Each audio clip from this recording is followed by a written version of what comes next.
kepala SMP Negeri 1 Ulangnya akan disampaikan oleh Bapak Guru SDMP kepada penyelenggara acara.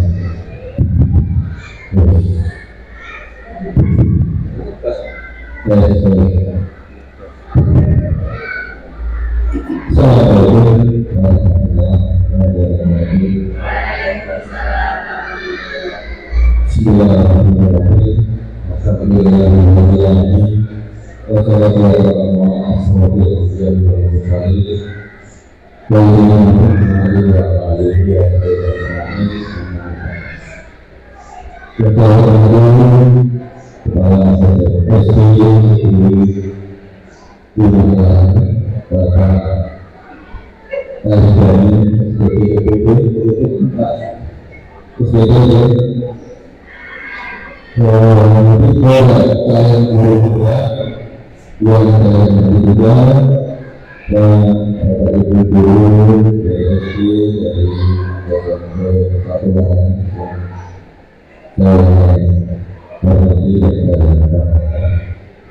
ketika saya tidur kalau berdiri sepanjang dari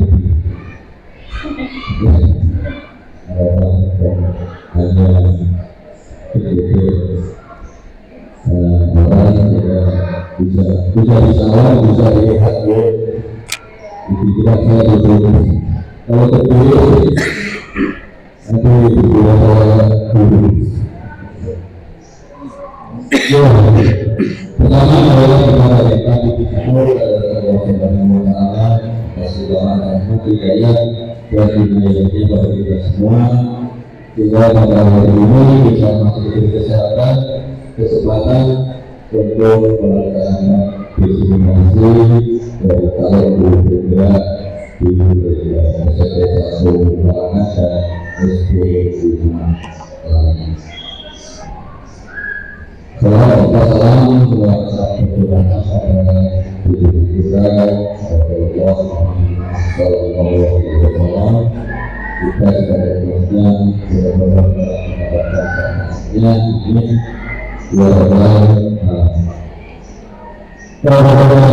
ini pada hari ini saya ucapkan selamat untuk kita tahun 2025.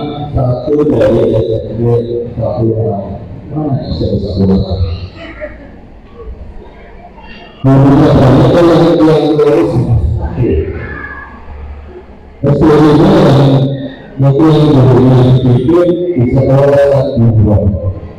Kita kalah ini, yang SMP 1 Ulangnya kalah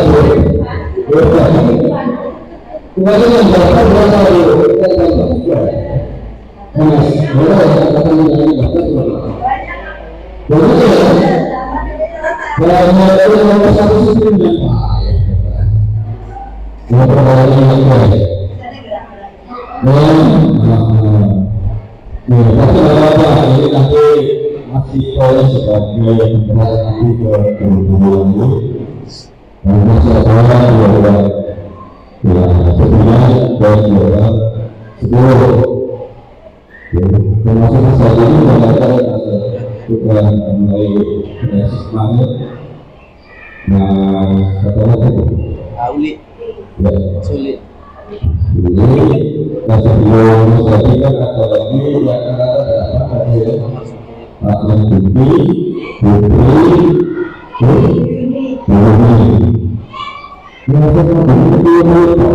tidak ada beda. Lalu ke depan akan melakukan sebenarnya ini urusan orang yang bersemangat berusaha yang sudah kembali pada tahap normal sekarang diharapkan bisa lolos. Nah, sesuai dengan beberapa pemerintah, beberapa calon, beberapa ini memang bisa untuk membangun hati. Sebenarnya saya ini yang ada hubungan kepada itu adalah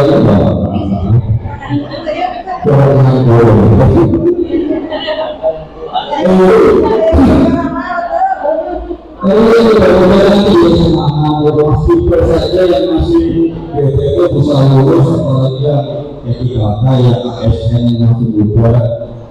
Ya kadang-kadang saya dari tahun 2002 tetapi karena usia yang sampai berpuluh-puluh tahun bisa dulu ASN ataupun yang ASN. Kemudian terus kalau bisa proses berikutnya memulai registrasi ini masalah sudah berubah ini juga kemudian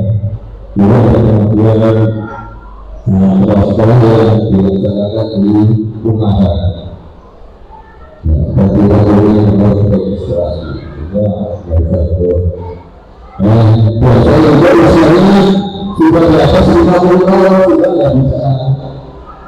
Termasuk kemarin kalau mendaftarkan sekolah kedua saja tidak bisa karena syarat dari kalau sekolahnya tidak usianya tidak lebih dari 50 tahun.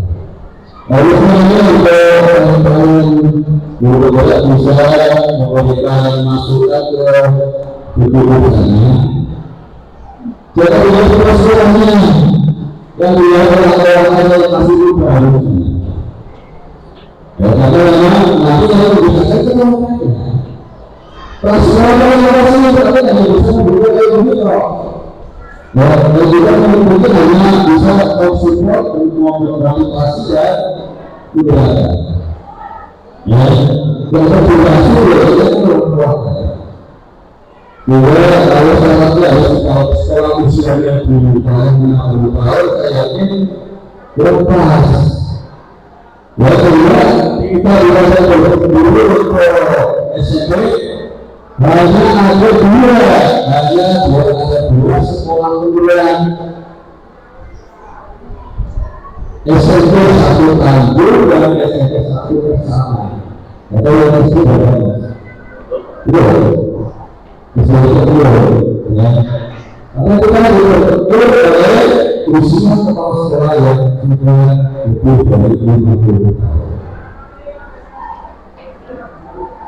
Yang mudah-mudahan ke depan ini bisa berubah perjalanan dari sekolah daerah sehingga sekolah-sekolah negeri yang sudah tua yang kebanyakan istilahnya umumnya bisa menjadi sekolah daerah.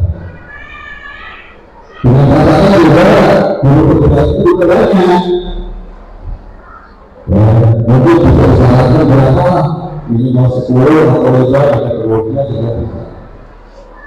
Nah ini yang menjadi kendala ke depan karena program itu yang bagus ini tidak akan merata ke seluruh sekolah, hanya sekolah tertentu saja yang mungkin bisa menikmati dari sekolah daerah.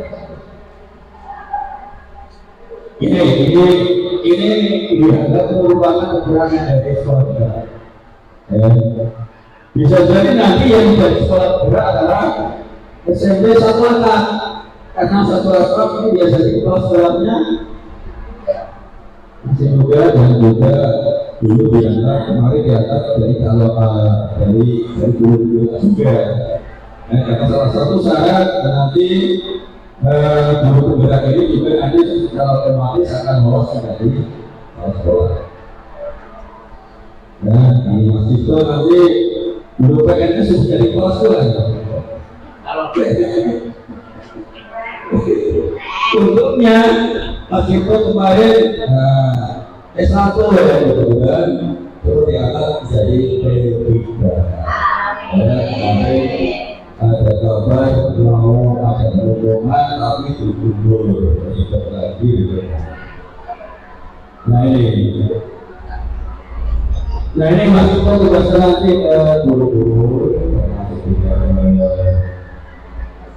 juga SMP kita dan rekan-rekan saya kita untuk kita kolaborasi dengan yayasan guru Jawa, kolaborasi dengan orang tua, kolaborasi dengan tokoh-tokoh masyarakat untuk mengenalkan program guru kita. Itu tugas utamanya, karena memang dalam satu bulan mungkin ada 5 kali mas ya. Dalam pertemuan seperti ini biasanya dijadwalkan per bulan sekali. Selama 6 sampai 9 bulan. Ini ada pelatihan khusus dari doa karya, inspirasi dan kemudian seperti sekarang ini, sehingga diharapkan ini akan kembali diri dari masing-masing calon pemuda ada atau bertambah. Minimal nanti ada sedikit perubahan ketika mengajar kelasnya. Ya. Bukan hanya sedikit, tapi lebih banyak.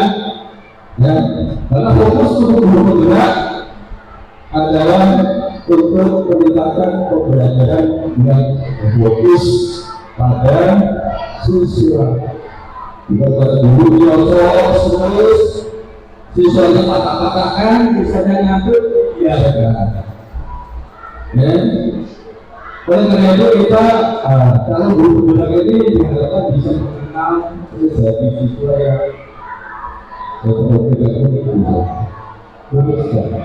tiap-tiap siswa itu berbeda karakternya. Siswa yang sering bolos berarti dia mungkin tidak bisa atau tidak pintar, tapi mungkin ada masalah dalam dirinya. Nah ini diperlukan oleh guru bergerak dan guru yang lain untuk bisa berubah gimana agar bisa ke arah yang lebih baik.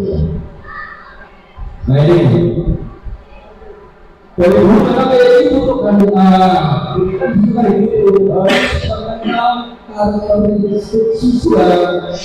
Tapi dari guru kita belum pernah menemukan ada satu kelas paling kita hanya mengenal 1-2 orang, tidak semuanya mengenal.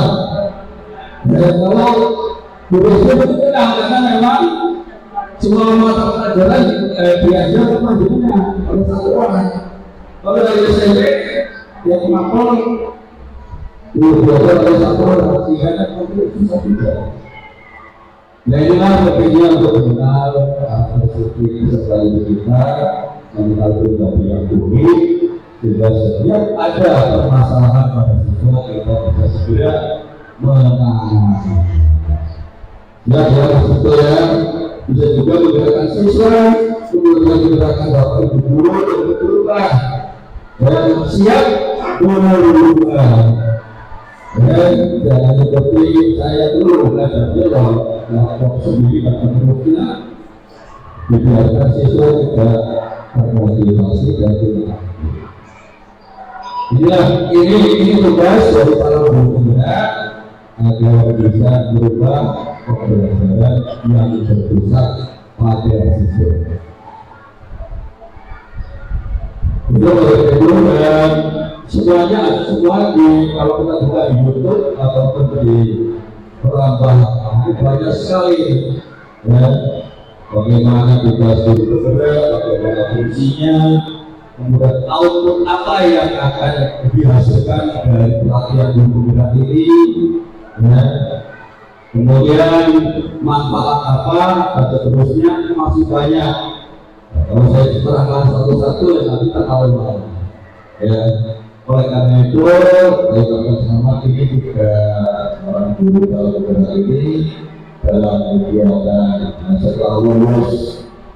Yang pertama kan biasanya mendaftarkan diri, melampirkan CV guru digital, kemudian ada tes bakat, ya kemudian tahap yang kedua ada pembelajaran.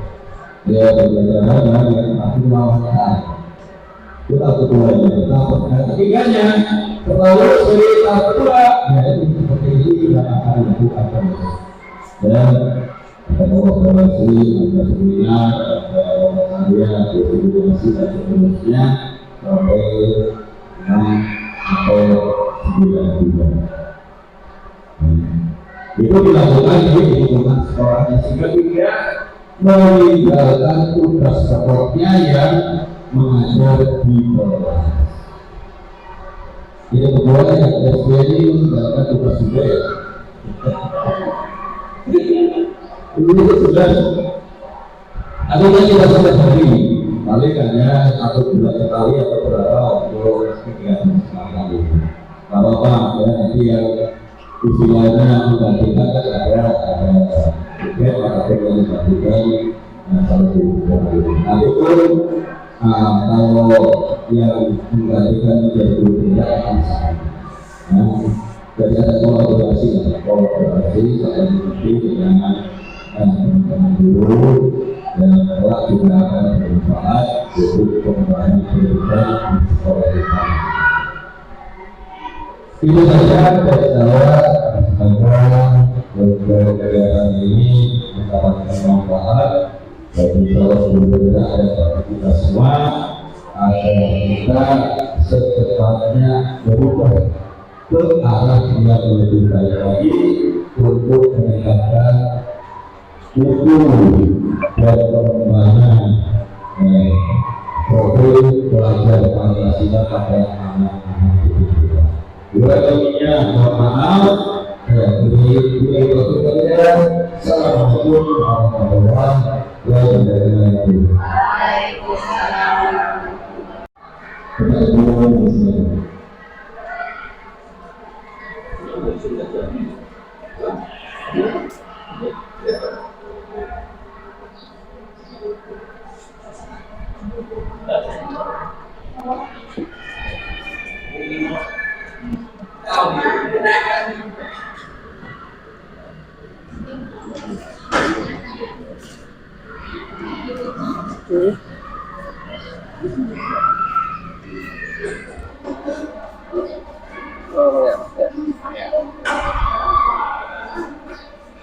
Assalamualaikum warahmatullahi wabarakatuh. Assalamualaikum warahmatullahi wabarakatuh.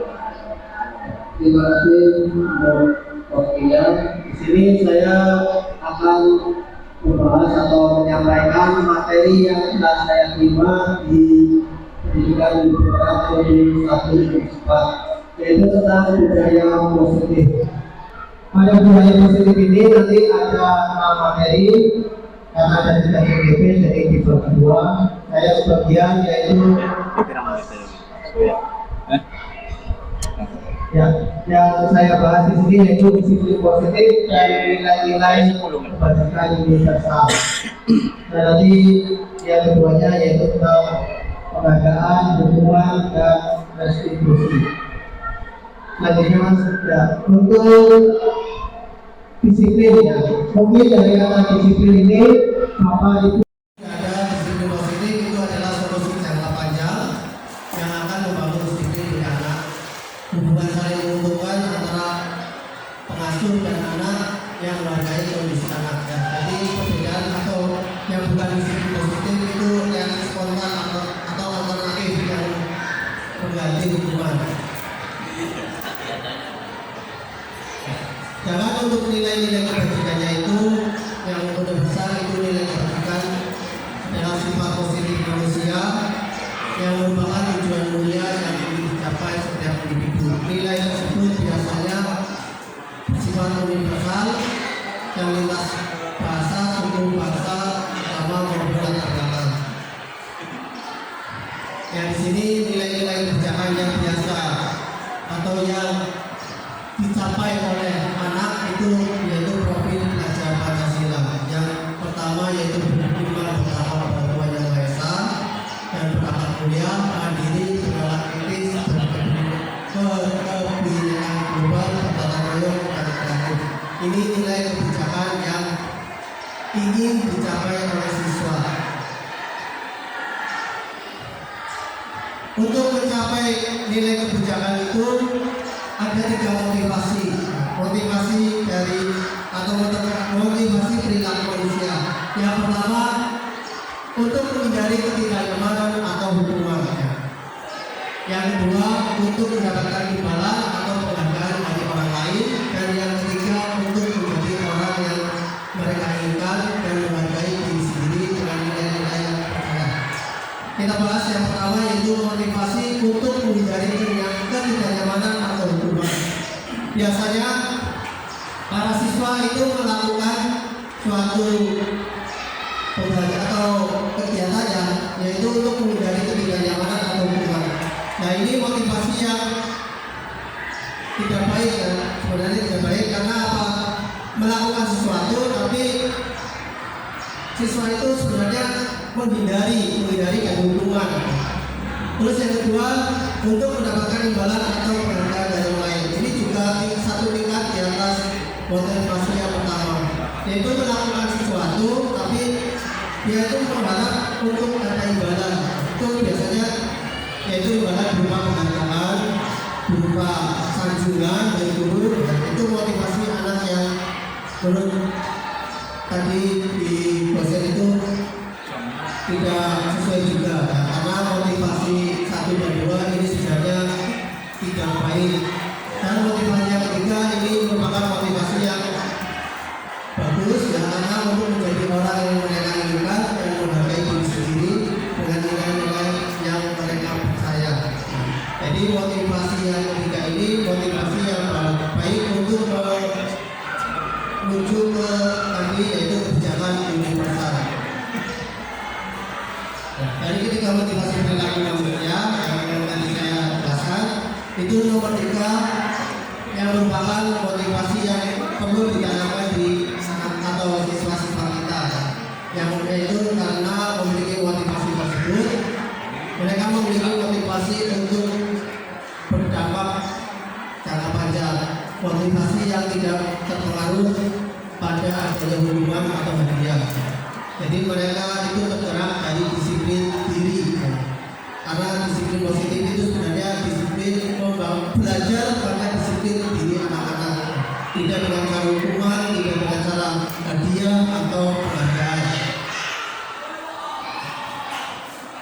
Ya, kemudian materi yang saya sampaikan tentang keyakinan kelas, hukuman dan penghargaan.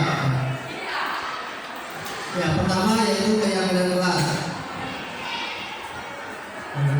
Ya, keyakinan di kelas itu setiap tindakan atau perilaku di kelas itu bisa menentukan terciptanya lingkungan yang disebut positif. Jadi biasanya seorang guru itu di kelas sebelum memulai pelajaran atau di hari-hari pertama hari-hari pertama APN itu seorang guru biasanya memiliki kesepakatan kelas atau keyakinan kelas. Jadi kesepakatan kelas ini atau keyakinan ini bukan peraturan, melainkan yang sudah dibahas atau disepakati oleh sesama atau anggota kelas tersebut. Jadi nanti pembelajaran di kelas tersebut itu menjadi nyaman, maka tercipta disiplin positif. Nah, di sini ada hukuman, konsekuensi dan restitusi. Untuk nanti keyakinan kelas nanti lebih lengkapnya akan dibahas oleh Bapak Handoko. Yaitu di sini hukuman, konsekuensi dan restitusi. Ya. Untuk 3 cara mendisiplinkan anak. Yang pertama yaitu melalui hukuman, konsekuensi dan restitusi. Yang pertama hukuman. Di situ yang namanya hukuman itu bersifat tiba-tiba, tidak diatur dulu atau tidak disepakati. Jadi misalnya gini, anak terlambat sekolah, terlambat di gerbang sudah ada guru yang tiket. Secara tiba-tiba guru itu memberikan hukuman.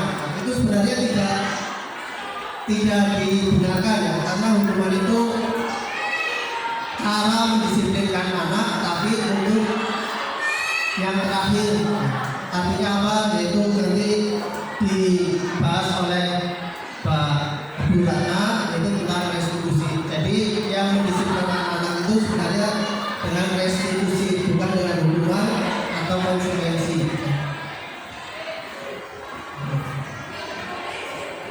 Jangan di sini ada dihukum oleh penghargaan.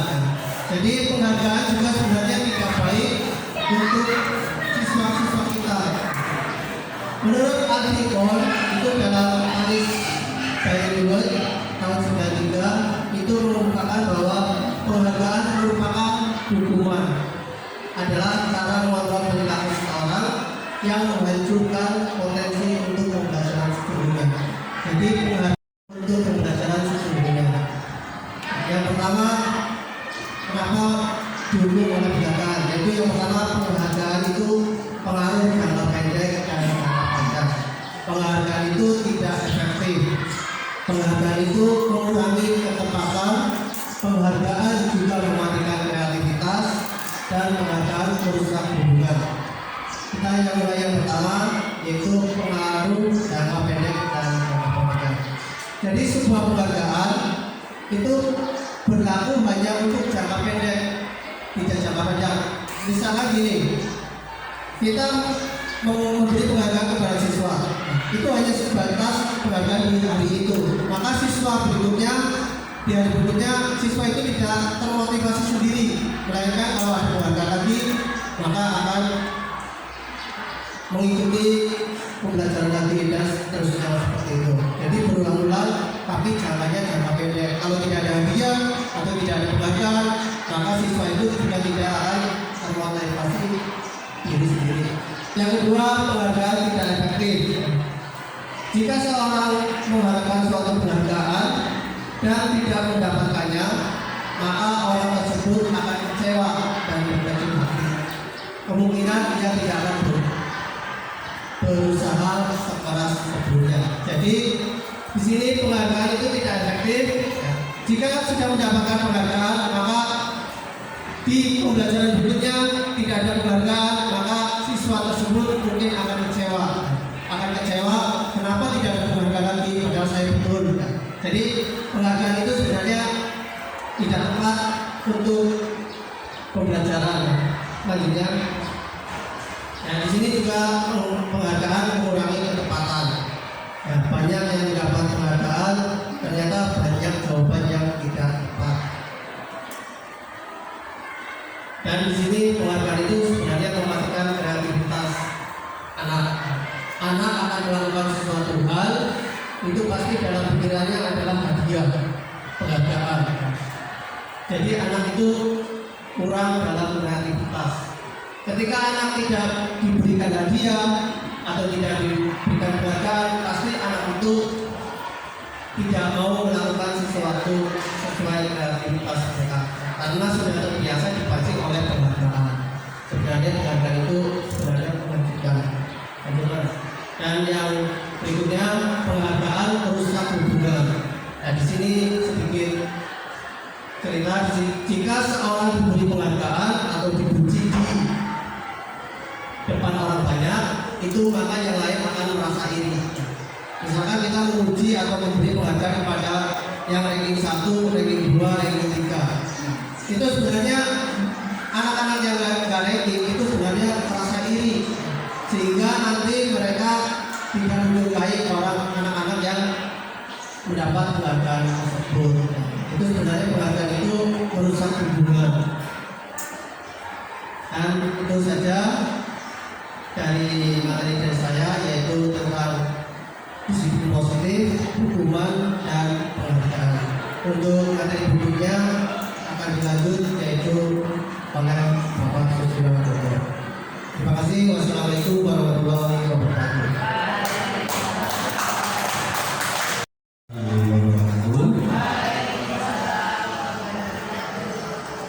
Alhamdulillahirrahmanirrahim. Wassalatu wassalamu ala mursalin wa ala alihi wa sahbihi ajmain. Bapak Ibu peserta disertasi, izinkan saya dalam kesempatan ini akan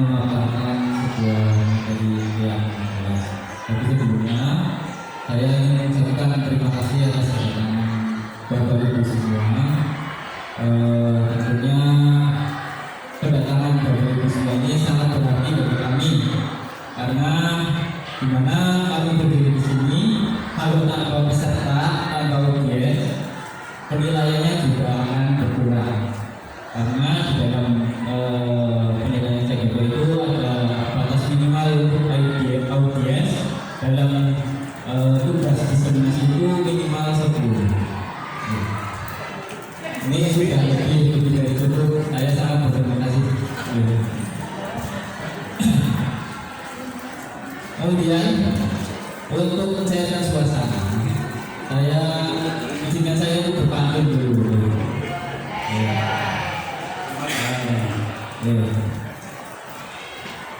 Malam jalan-jalan di malam tahun baru.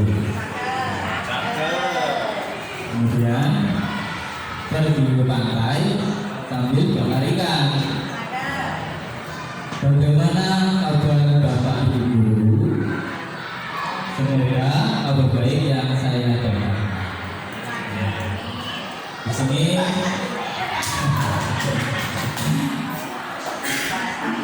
di SMP Negeri 1 ini adalah namanya dulu saya bersekolah di sini. Di sini banyak bapak ibu guru saya. Ini sebenarnya membuat saya agak berubah. Jadi semalam itu saya agak gimana gitu. Tadi malam saya dapat WA dari Pak Cipto itu katanya ada sebelas dari SMP Negeri 1. Semuanya dari dapat standar, itu nanti semua ini. Saya agak berpikir. Kemudian terima kasih juga yang dari Saudara Bokong jauh-jauh dari sini. Saya sangat berterima kasih. Kemudian semoga di penjelasan kami ini memberikan manfaat untuk Bapak Ibu semua, sehingga nantinya bisa diterapkan di sekolah atau di kelas masing-masing. Langsung aja ya. Materi saya ini adalah tentang keyakinan kelas. Di kelas Bapak Ibu, apakah sudah menerapkan keyakinan kelas atau kesepakatan kelas? Atau pernah mendengar tentang keyakinan kelas? Pernah. Kalau sudah pernah mendengar ataupun menerapkan, tentunya ini mempermudah saya untuk menjelaskan dari itu. Lanjut ke juga. Ini kalau mungkin apa namanya materinya Bapak Ibu sudah memahami, saya coba ingatkan kembali. Sebelumnya tujuan dari materi keyakinan kelas ini yang pertama adalah audiens dapat menganalisis pentingnya memiliki keyakinan kelas sebagai fondasi dan arah tujuan sebuah kelas yang akan menjadi landasan dalam memecahkan konflik atau permasalahan di dalam sebuah kelas. Di kelas itu jadi permasalahan ya Bapak Ibu, berkaitan dengan sifat, budaya, nah ini adalah salah satu cara untuk menganalisis permasalahan tersebut sehingga bisa terpecahkan. Kemudian yang kedua, dapat menjelaskan proses pembentukan dari peraturan beralih ke keyakinan kelas. Biasanya di dalam kelas ada yang namanya tata tertib kelas ya. Berisi peraturan. Siswa dilarang datang terlambat. Kemudian dilarang ngobrol sama jaringan itu kan sebuah peraturan. Nanti semoga setelah materi yang saya jelaskan bisa memberikan gambaran kepada Bapak Ibu untuk mengalihkan dari peraturan menjadi sebuah keyakinan. Yang ketiga, menggali nilai-nilai yang dituju. Coba saya kasih dulu.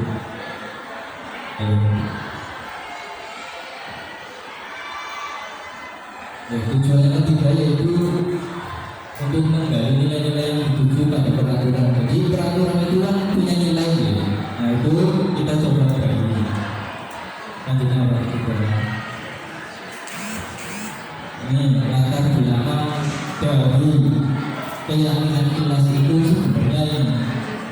Dari saya itu mengatakan bahwa pendidikan adalah usaha yang sadar dalam membentuk segala kekuatan kodrat yang ada pada anak agar mereka sebagai manusia dan sebagai anggota masyarakat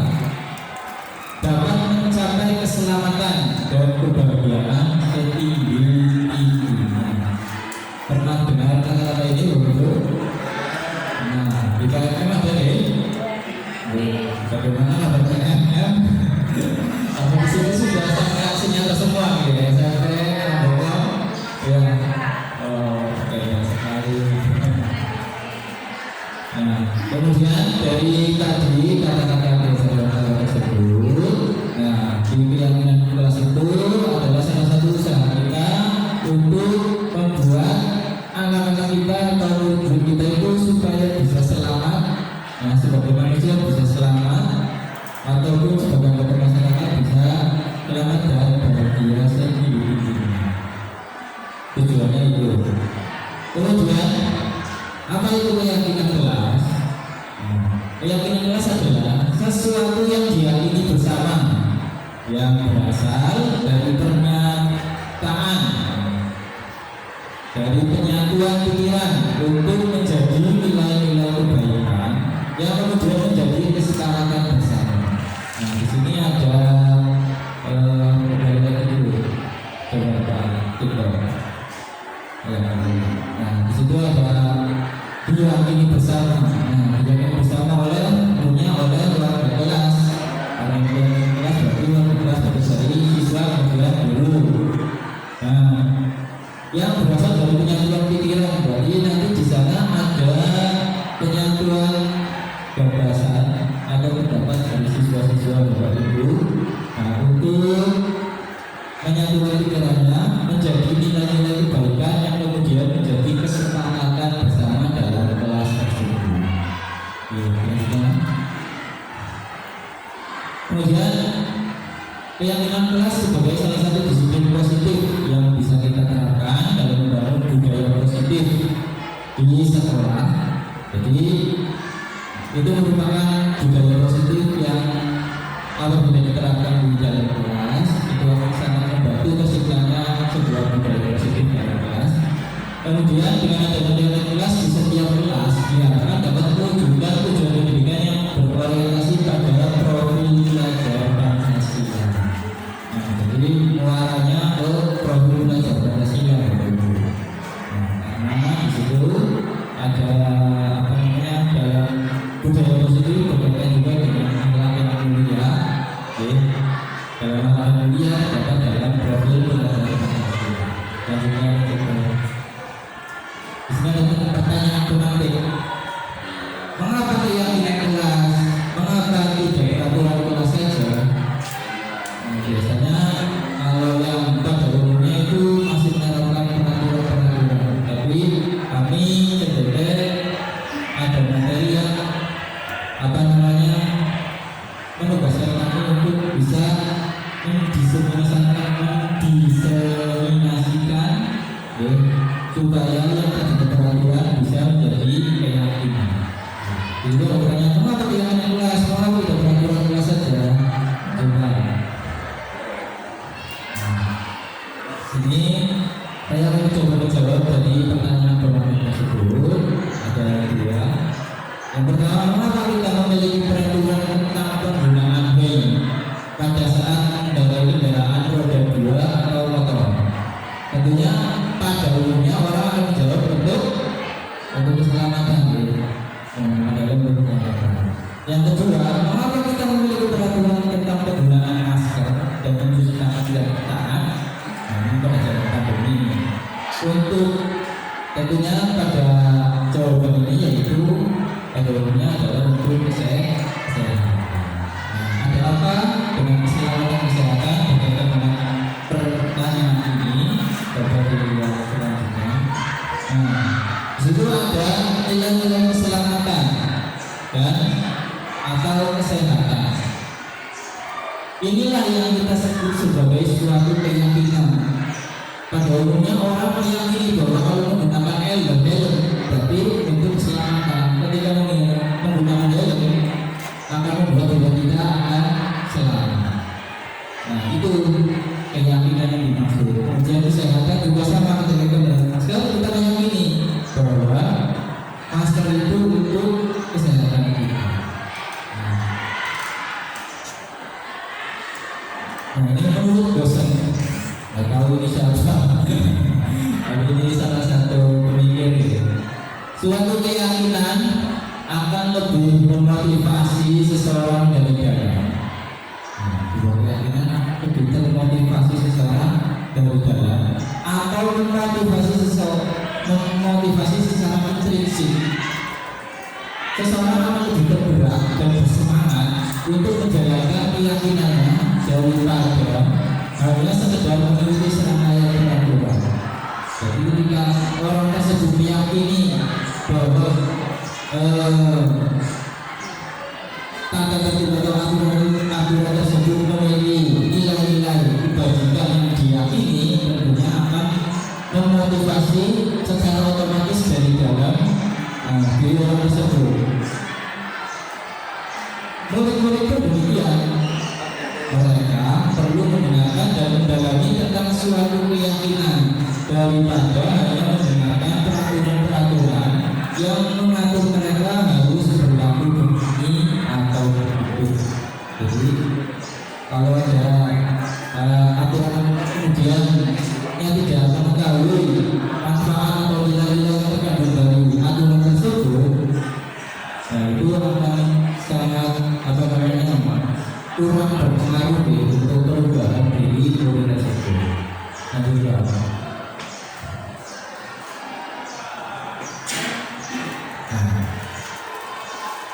Kemudian sebelum masuk ke ini adalah cara membuat keyakinan kelas. Tapi saya tanya dulu, untuk keyakinan kelas itu bentuknya itu adalah dibuat bersama-sama dengan siswa, menyatukan pendapat siswa, kemudian apa yang disatukan yaitu nilai-nilai kebajikan yang ada di dalam kelas. Misalkan dilarang berlari di dalam kelas, misalkan ada aturan seperti itu. Kemudian jangan mengobrol ketika bapak ibu guru sedang mengajar. Kan itu termasuk sebuah aturan atau tata tertib. Nah, di situ dari aturan-aturan tersebut bisa diambil sebuah keyakinan. Keyakinannya apa? Yaitu saling menghormati. Ketika ada seseorang yang sedang berbicara harus mendengarkan. Nah, itu adalah nilai saling menghormati. Nah, jadi keyakinan kelas itu bisa ditanamkan dari siswa, lewat penyatuan pendapat dari semua siswa, kemudian disepakati dan berbuah sebuah nilai, entah itu nilai saling menghormati, kemudian saling menyayangi, disiplin. Nah, itu kan tentunya itu sebuah nilai-nilai. Lalu ketika dipajang peraturan jangan terlambat begitu ya, tapi tidak mengetahui nilainya apa jangan terlambat, tentunya itu adalah nilai kedisiplinan. Nanti ketika sebuah keyakinan umum tersebut sudah terbentuk, kemudian ditempel di mana di dalam kelas, ditempel keyakinan di dalam apa saja, kemudian disepakati dengan cara apa?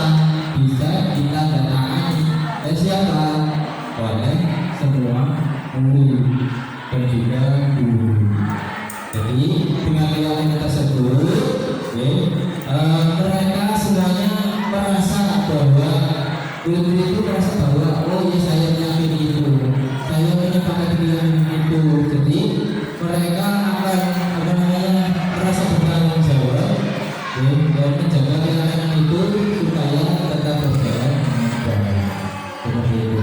Kemudian ketika mereka melanggar keyakinan tersebut, mereka akan merasa bersalah, karena mereka sudah meyakini keyakinan adalah keyakinan yang baik, yang kebajikan, tapi ketika berarti mereka akan secara sadar berpikir bahwa diri mereka salah. Seperti itu. Dan di sini ada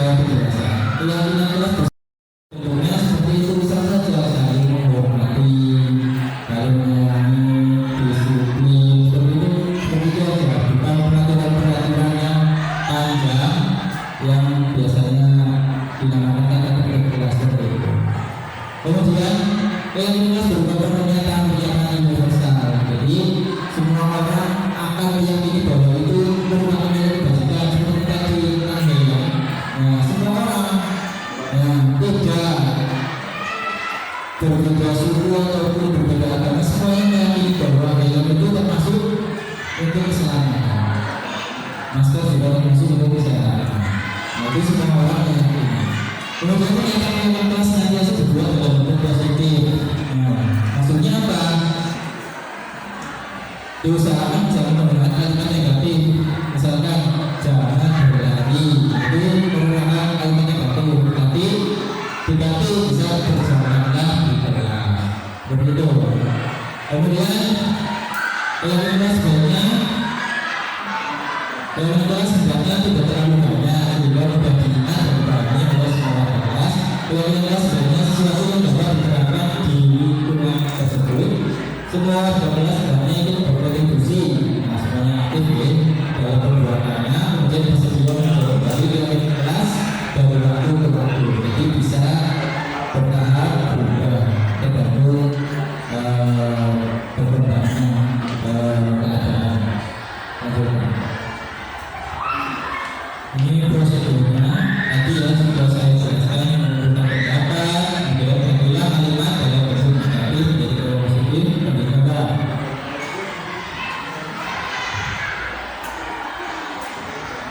Nah, nanti ketika Bapak Ibu menerapkan keyakinan kelas ini, kemungkinan akan mendapatkan permasalahan, yaitu bahwa pernyataan yang tertulis di sana masih banyak yang berupa peraturan-peraturan. Misalkan selanjutnya adalah bahasa bawah berikut untuk menentukan nilai kebajikan atau keyakinan yang dituju dari peraturan tersebut.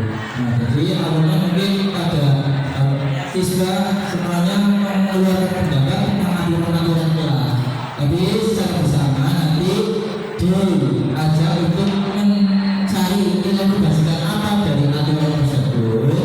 Nah, nanti bisa disimpulkan keyakinan apa saja yang didapatkan. Oke, itu saja dari pemaparan saya. Nanti setelah pemaparan dari kajian program saya itu muaranya tujuan utamanya itu nanti diukur karena ada pengenalan restitusi, mulai dari basikan sampai ke kelas. Nanti tujuannya dari itu semua akan diterapkan dari pemekarannya. Kalau bilangnya waktu saya itu masing-masing berubah. Jadi ada yang 45 menit jelaskan, ada yang 1 jam setengah, bahkan ada yang lebih, tergantung dari wawancaranya, sesuatunya. Tipsnya siapkan apa-apa yang bisa ibu tunjukkan kepada asesor bahwa ibu itu memiliki kemampuan, kemudian mau bergerak, kemudian sering mengikuti pelatihan-pelatihan. Kalau misalkan sering mengikuti pelatihan, disiapkan sertifikatnya. Kadang biasanya basa-basi ditanyakan mana sertifikat tersebut.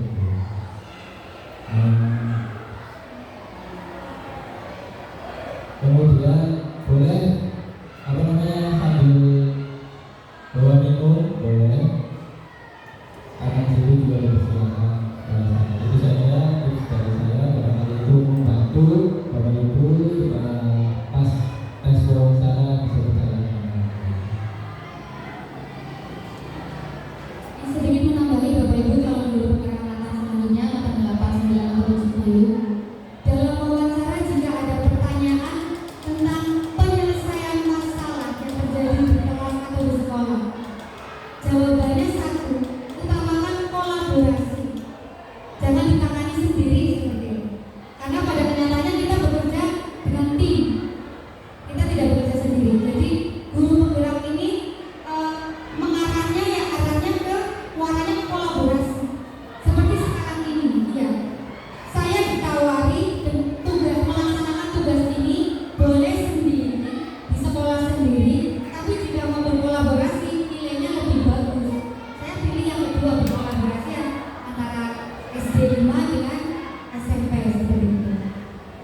Itu ya, nah, itu saja yang bisa saya katakan. Jadi intinya kolaborasi ya Bapak Ibu.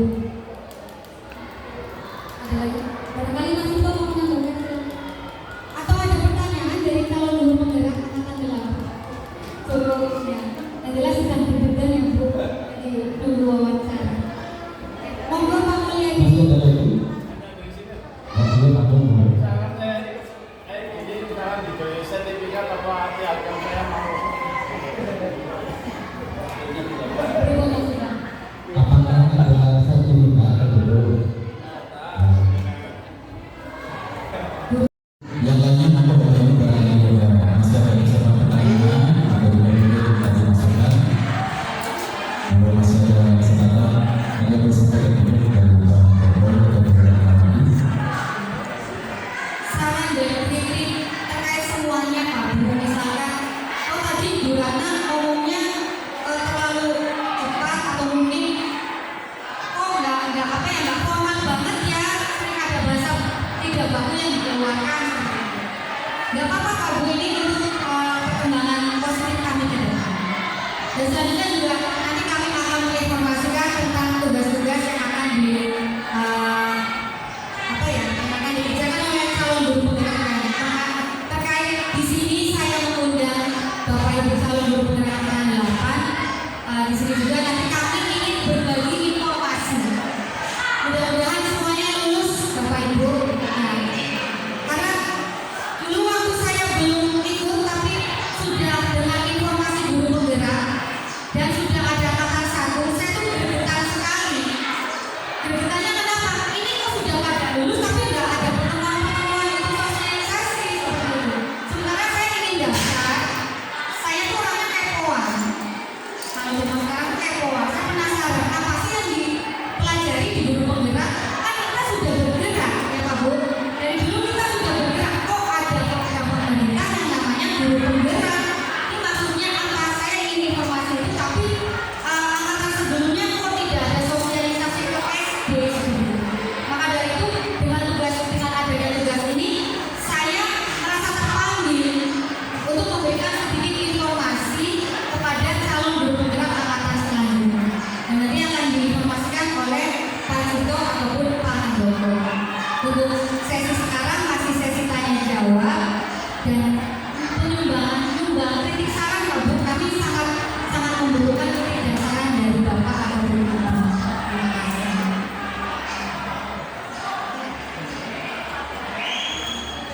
Monggo Bapak Handoko. terima kasih. Apa yang sudah disampaikan oleh tiga calon pimpinan itu sudah sangat bagus. Terutama ibu dan awalnya barusan. Semoga nanti yang lainnya yang akan dilakukan sebelum juga mengikuti. Bisa kolaborasi dengan guru dari hasil diskriminasi ini kan merupakan penyebaran informasi para UGM juga dia berdasarkan pengetahuan sifat dan perilaku yang telah nanti akan menghasilkan inovasi.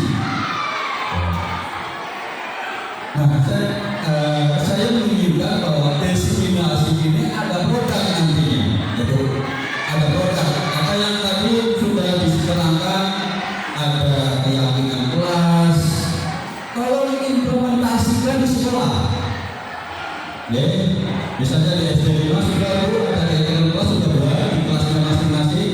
Di SMP kita sudah duduk Pak, sudah bukan hanya di kelas panjenengan dok, tapi di kelas yang lain, ya, sehingga panjenengan nanti kelak atau bisa berkolaborasi dengan wali kelas yang lain agar mungkin tata tertib masih bisa dipasang, tapi ditambah itu tadi keyakinan kelas yang dibakar oleh semua murid. Boleh seperti itu nggak apa-apa, dipasang di belakang atau di mana bisa, tapi yang tidak benar. Nah ini saya ingin menghasilkan atau hasil ini adalah produk yang diterapkan di kelas masing-masing. Mas Cito selaku sebagai kolaborator bisa kolaborasi bersama dengan kelas lain atau guru yang lain. Minimal di kelasnya Mas Cito dulu lah, ya. Karena karena memang saya juga belum melihat ada keyakinan kelas di kelasnya, ya, yang tertulis loh. Itu kan bisa ditulis ya. Misalnya ditulis saya tak tertepik. Namanya keyakinan sebenarnya sih itu dalam diri secara lisan itu sudah diyakini, nggak usah ditulis. Kalau sudah ditulis namanya tetap betul juga akhirnya. Ya, tapi nggak apa-apa. Ada kata tertib, ada keyakinan kelas. Oke. Nah ini yang saya harapkan nanti diimplementasikan di kelasnya masing-masing agar semua kelas sudah ada keyakinan kelas. Kalau kata kebetulan dicabut saja tak apa-apa. Nanti kalau ada pemeriksaan penilaian, nah kata tertentu sudah berlaku sekarang adanya keyakinan kelas. Itu nanti pastikan tugasnya kolaborasi dengan guru dan tadi awalnya. Yang kedua tadi ada kedisiplinan, tolong juga bisa dirasakan oleh terutama calon penggerak, guru penggerak, dan juga kita yang mendengarkan di sini agar itu tadi harus mengimplementasikan dalam dirinya sendiri dulu sebelum diimplementasikan ke orang lain atau murid pada diri kita sendiri dulu ya. Apakah benar-benar kita sudah disiplin? Jadi kalau kalian itu ya, kalau kita disiplin itu saja nanti anak-anak juga kalian mungkin bahwa ya guru ini baik, disiplin dan begitu.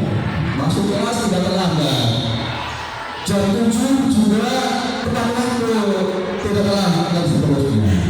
Sehingga tolong ini secara lisan saja agar bisa diimplementasikan minimal dalam diri kita sendiri.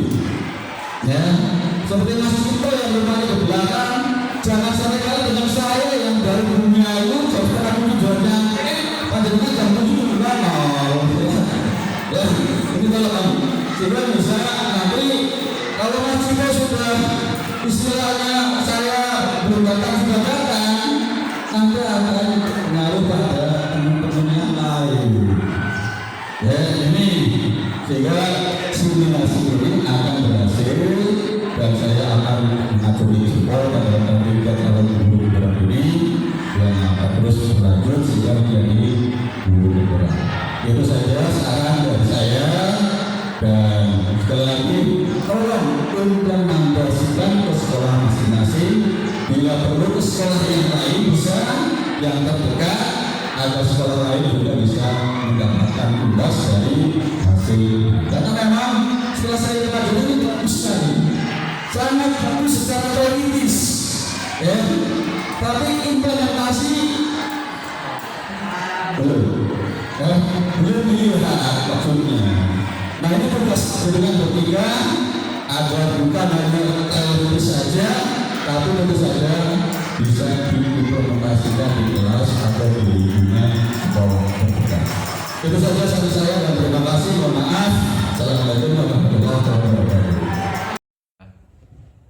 Assalamualaikum warahmatullahi wabarakatuh. Waalaikumsalam. Saya Edi Suworo, bekerja di instansi SD Negeri Larang 5, mau memberikan umpan balik atau penilaian terhadap Mas Handoko yang sudah melaksanakan desiminasi calon guru penggerak, dan alhamdulillah penyampaiannya mulai dari awal sampai akhir acara sudah cukup bagus, dan saya berharap mudah-mudahan Mas Handoko sebagai calon guru penggerak bisa memberikan kontribusi di SD Negeri Larang 5. Itu saja yang dapat saya sampaikan. Kurang lebihnya mohon maaf. Wassalamualaikum warahmatullahi wabarakatuh. Waalaikumsalam warahmatullahi wabarakatuh.